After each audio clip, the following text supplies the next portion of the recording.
Hi, I'm Dr. Tom Brownlee, Chief Scientific Officer at Hytro, and we're here today at Tudor Pro Cycling's winter training camp in Spain.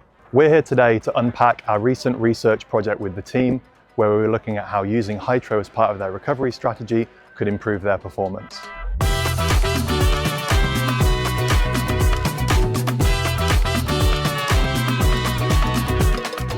Okay, so let's break down what they found and why that matters. So for me, overseeing the research at Hytro, getting to work with Tudor has been a really great opportunity. We know that science and evidence is really important in everything they do across their training and their recovery strategies.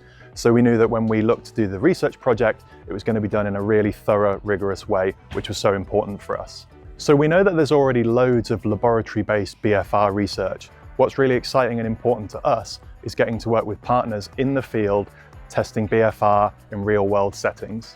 So the purpose of this research was for us to understand how using Hytro passively as part of recovery strategies could improve not only how riders performed, but how they felt.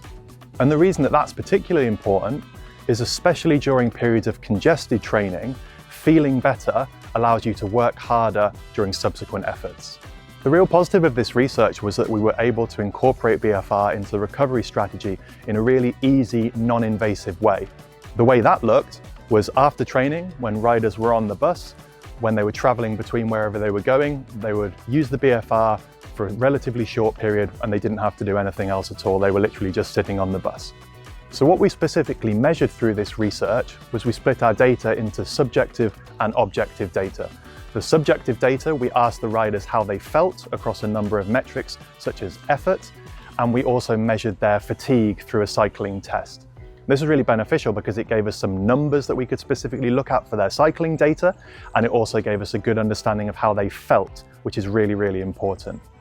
The standout outcomes from the research were that partway through the training camp, those that were using BFR felt a reduced sense of physical and mental effort, which is really important for later rides.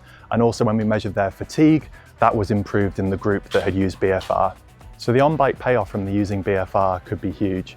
We know that pro cyclists will cover huge mileage during their training, and anything that we can do to reduce their sense of effort and improve their fatigue can only be hugely beneficial. When we're thinking about how this research can be used by pro cycling teams, it's really exciting to think that use of BFR passively can be so advantageous during a larger training block, whether we're talking about training specifically or between stages on longer races. There's so much opportunity here. And as we spoke about earlier, the invasiveness is so low just to be using it passively that it might just be on the bus between stages or back in the hotel.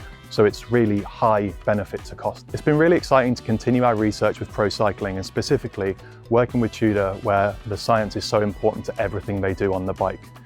We know that through the application of research like this, it will enable them to outperform their competitors.